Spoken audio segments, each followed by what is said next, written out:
নমস্কার, আমি সুদীপ্তা। এভি নিউজে আপনাদের সকলকে স্বাগত। প্রথমেই চোখ রাখবো নিউজ হেডলাইনসে।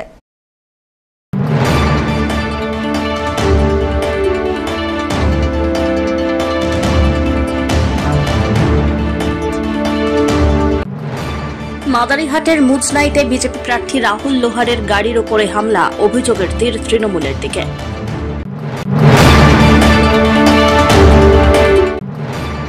হস্তশিল্পীদের হাতের কাজ তুলে ধরতে জলপাইগুড়ি শহরে শুরু হলো জেলা স্তরীয় হস্তশিল্প প্রতিযোগিতা এবং প্রদর্শনী।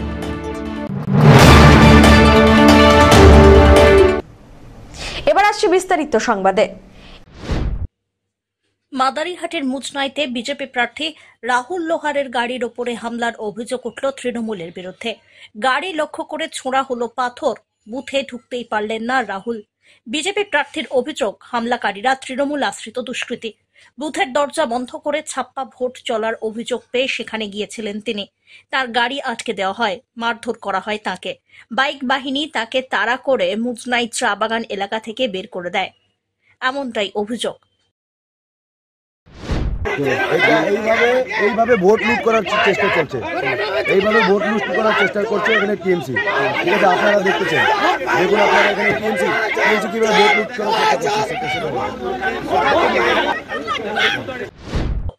এদিকে অভিযোগ অস্বীকার করে তৃণমূল প্রার্থী জয়প্রকাশ টপ্প বলেন, তৃণমূল এই ধরনের কাজের সঙ্গে কোনো দিনই যুক্ত ছিল না, আজও নেই। বিজেপির কোনো কাজ মাদারিহাটে হয়নি, সেই কারণেই তাদের প্রার্থীকে দেখে সাধারণ মানুষই বিক্ষোভ দেখিয়েছেন। এটা কোনো জনগণের বিষয়। বিগত 8 বছর ওনাদের এমএলএ ছিল, তারপরে এমপিও ছিলেন। ওনারা কিন্তু এই এলাকার বিধানসভার জন্য কোনো উন্নয়নের কাজ করতে পারেন না, বিকাশের কাজ কিছুই করতে পারেন না, মানুষের পাশেও দাঁড়াতে পারেন না। তাই এইবার জনগণ এটা বিক্ষোভ করছে। এটা তৃণমূল কংগ্রেসের বিক্ষোভ, এটা তৃণমূল কংগ্রেস এগুলো করে না। মমতা ব্যানার্জি আমাদের আদর্শ, আর ওনার আদর্শে আমরা চলি। শান্তি শৃঙ্খলা আমাদের বিধানসভায় সবসময় আছে, এবং প্রত্যেকটা ইলেকশনে দেখবেন আমাদের এখানে কিন্তু শান্তিপূর্ণ ইলেকশন হয়। এবার ওখানে যেটা বিক্ষোভ হয়েছে, এটা জনগণের বিক্ষোভ। মানুষ যে পরিষেবা কোনোদিনও পায় নাই এদের জন্য পায় নাই কোনো পরিষেবা, তাই আজকে ভোট যেতে এসেছেন ওরা, মানুষের বিক্ষোভ। উপনির্বাচনকে কেন্দ্র করে ক্যাম্প অফিসে এলো অভিনবত্বের ছোঁয়া। গয়েরকাটা বাজারে বাংলা আবাস যোজনা এবং লক্ষ্মীর ভাণ্ডারের প্রতীক দিয়ে ক্যাম্প অফিস সাজিয়েছেন তৃণমূল কর্মীরা। দেখেই গাড়ি থেকে নেমে সোজা বুথে চলে এলেন তৃণমূলের প্রার্থী জয়প্রকাশ টপ্প। কর্মীদের সঙ্গে খোশ মেজাজেই গল্প করলেন বেশ কিছুক্ষণ, একই সঙ্গে আড্ডাও দিলেন। ভিক্টরি চিহ্ন দেখালেন সকলকে, বললেন এবার মাদারিহাটে তৃণমূলই জিতছে।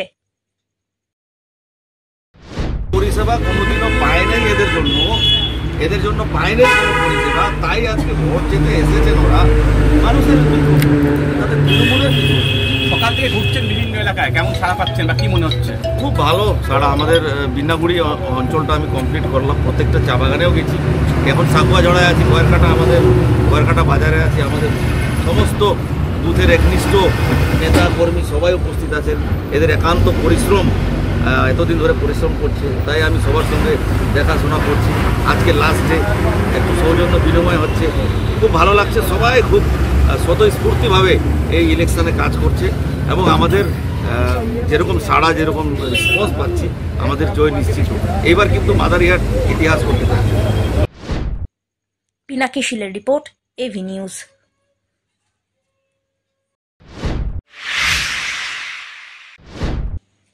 হস্তশিল্পীদের হাতের কাজ তুলে ধরতে জলপাইগুড়ি শহরে শুরু হলো জেলা স্তরীয় হস্তশিল্প প্রতিযোগিতা এবং প্রদর্শনী। বুধবার শহরের ক্লাব রোডে জেলা শিল্পকেন্দ্রে ফিতে কেটে ও প্রদীপ জ্বালিয়ে মেলার উদ্বোধন করলেন জেলা পরিষদের সভাধিপতি কৃষ্ণা রায় বর্মন। অতিরিক্ত জেলা শাসক রৌনক আগরওয়াল উপস্থিত ছিলেন, সঙ্গে ছিলেন দপ্তরের জেনারেল ম্যানেজার গৌতম চৌধুরী এবং অন্যান্যরা। জেলা শিল্পীদের প্রতিভা তুলে ধরতে জেলা ভিত্তিক প্রতিযোগিতামূলক এই মেলার আয়োজন করা হয়েছে। 146 জন শিল্পী প্রতিযোগিতায় অংশগ্রহণ করছেন। শিল্পীরা নিজেদের প্রতিভা মেলে ধরার চেষ্টা করেছেন। দপ্তরের জেনারেল ম্যানেজার গৌতম চৌধুরী জানান, এখানে 4টি বিভাগে ভাগ করা হয়েছে। 4টি বিভাগ থেকে 3 জন করে বেছে নেওয়া হবে। একই সঙ্গে বেছে নেওয়া শিল্পীরা রাজ্য প্রতিযোগিতায় অংশগ্রহণ করতে পারবেন। এটা হচ্ছে জেলা স্তরের হস্তশিল্পীদের প্রতিযোগিতা ও প্রদর্শনী। এই জলপাইগুড়ি জেলার যে সমস্ত হস্তশিল্পীরা আছেন তারা নিজেদের সবথেকে ভালো প্রোডাক্ট এখানে প্রদর্শনীতে দিয়েছেন এবং এখান থেকে এটা একটা প্রতিযোগিতাও এটা একটা প্রতিযোগিতা। এখানে যাদের 4টে গ্রুপ আছে, এই 4টে গ্রুপে 3টে করে প্রাইজ হয়, ফার্স্ট সেকেন্ড আর স্পেশাল।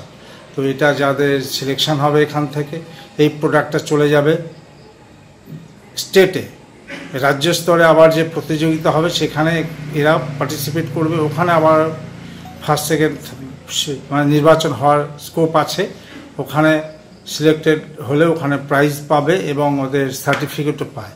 তো আমাদের আজকে শুরু হলো এবং এটা এখানে যারা সিলেক্টেড নির্বাচিত হবে তারা সার্টিফিকেট পাবে, একটা প্রাইজ পাবে এবং এটা 2 দিন ব্যাপী থাকবে। কাল পর্যন্ত সবাই আসবে, দেখবে। সব্যসাচী মজুমদারের রিপোর্ট, এভি নিউজ।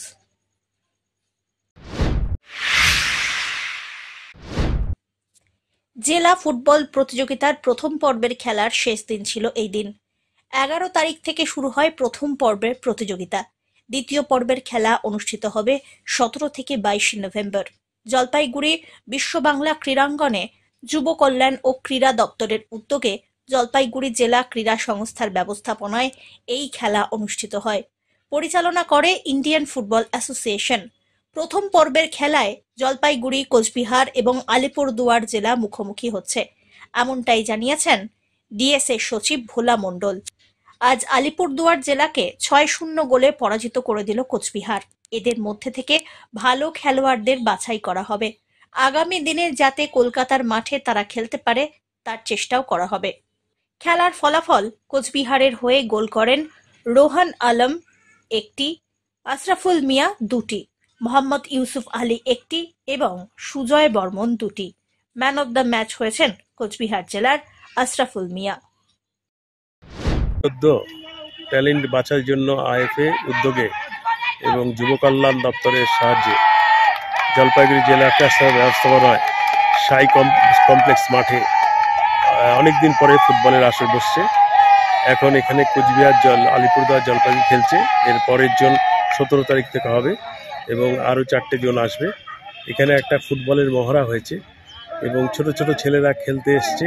এটা জলপাইগুড়ির একটা তাদের থাকা এবং খাওয়া সমস্ত ব্যবস্থা জলপাইগুড়ি জেলা ক্রীড়া করেছে। তারাও খুব খুশি, আমরাও খুব খুশি এই সুন্দর ব্যবস্থাপনার জন্য। ধন্যবাদ। এরা যারা পারফরমেন্স করবে এখানে তারা আগামী দিনে কোথায় গিয়ে জায়গা পাবে? এখান থেকে বাছাই হবে, আইএফএ স্পটারও এসছে, বাছাই করবে ভালো ভালো প্লেয়ারকে যাতে নিয়ে গিয়ে কলকাতার মাঠে খেলানো যায় তার চেষ্টাই করবে। সব্যসাচী মজুমদারের রিপোর্ট, এভি নিউজ।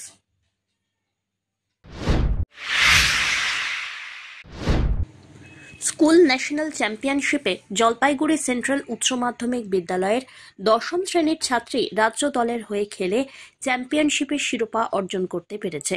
এই খবরে অত্যন্ত খুশি জলপাইগুড়িবাসী। জাতীয় পর্যায়ের মহিলা ভলিবল খেলাতে মেয়ের এই সাফল্যের জন্য পরিবারের সব সদস্যরা উপস্থিত হন স্টেশনে। স্কুল ন্যাশনাল চ্যাম্পিয়নের শিরোপা অর্জন করল জলপাইগুড়ি জেলা ক্রীড়া সংস্থার নবীন সংঘ ক্লাবের শর্মিষ্ঠা ঘোষ। সে ট্রেনে করে জলপাইগুড়ি ফিরতেই তাকে সংবর্ধিত করেন নবীন সংঘ ক্লাবের সদস্যরা। শর্মিষ্ঠা সেন্ট্রাল গার্লস উচ্চ বালিকা বিদ্যালয়ে ছাত্রী, সাধারণ পরিবারের মেয়ে। স্কুল লেভেলে জাতীয় পর্যায়ে ভলিবল খেলাতে চ্যাম্পিয়ন হওয়ার জন্য খুশি প্রকাশ করেছেন সকলেই। উত্তরপ্রদেশে তাদের খেলা আনুষ্ঠানিকভাবে অনুষ্ঠিত হয়। সেখানে তামিলনাড়ুকে হারিয়ে জলপাইগুড়ি তথা রাজ্যের ভলিবল দল চ্যাম্পিয়ন হয়।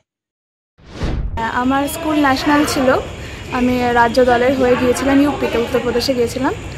তো আজ তার অন্তিম দিন ছিল আর সেখানে আমি বিজয়ী হয়ে এসেছি। আমাদের team West Bengal team champion হয়েছে। কি খেলা ছিল মূলত? কয় তারিখ ওটা আমাদের 6 তারিখ থেকে 10 তারিখের মধ্যে খেলা ছিল। প্রথমে উত্তরপ্রদেশে খেলা ছিল। প্রথমে তো গ্রুপ চ্যাম্পিয়ন হয়েছি আমরা, তারপর আস্তে আস্তে কোয়ার্টার ফাইনাল ছিল, সেমিফাইনাল ছিল, তারপর ফাইনালে আমরা গুজরাটকে হারিয়ে চ্যাম্পিয়ন হই এবং বাংলা দল চ্যাম্পিয়ন হয়েছে। কত পয়েন্টে জিতেছে? আমরা 3টে সেট খেলেছিলাম, ওটা বেস্ট অফ 5 ছিল, কিন্তু আমরা স্টেট সেট হারিয়েছি। সেখানে প্রথম সেটে ছিল 10-25, সেকেন্ড সেট ছিল 5-25, থার্ড সেট ছিল 7-25। আর সেখানে তুমি কার হয়ে খেলেছিলে, কার তরফে গিয়েছিলে? আমি ওয়েস্ট বেঙ্গল স্কুল তরফ থেকে খেলেছিলাম, সেখানে আমাদের টিম চ্যাম্পিয়ন হয়। কি বলবেন এই যে মেয়ের সাফল্যে? মেয়ের সফলতা খুব খুশি আমরা। এর আগেও রাজ্য স্তরে চ্যাম্পিয়ন হয়েছিল, সেটা চন্দননগরে 2023 সালে।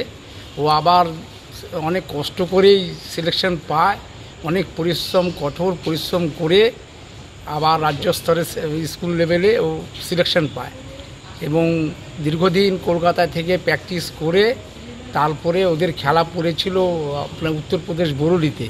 সেখানে 34টি রাজ্যকে হারিয়ে ও চ্যাম্পিয়ন হয়েছে। আমাদের গর্বের বিষয়, আমাদের ওয়েস্ট বেঙ্গল এবং আমাদের জলপাইগুড়ি, বিশেষ করে জলপাইগুড়ি এবং আমাদের পাঞ্জাপাড়া নবীন সঙ্গের বিশেষ কৃতিত্ব। আমি ধন্যবাদ তাদের জানাচ্ছি। ছোটোবেলার থেকে একটা প্রতিভা ছিল যে আমি খেলাধুলা করব। অনেক দিন থেকে প্র্যাকটিস করে, আমাদের পাঞ্জাপাড়া কালীবাড়িতেই প্র্যাকটিস করে নবীন সঙ্গতে, তারপর ধীরে ধীরে সিলেকশন পায় এবং কলকাতা ফেডারেশনে প্র্যাকটিস শুরু করে। অমিত বণিকের রিপোর্ট, এভি নিউজ।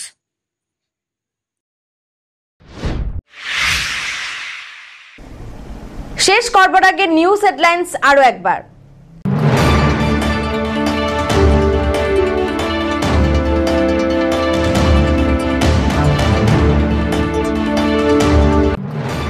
মাদারিহাটের মুজনাইতে বিজেপি প্রার্থী রাহুল লোহারের গাড়ির ওপরে হামলা, অভিযোগের তীর তৃণমূলের দিকে।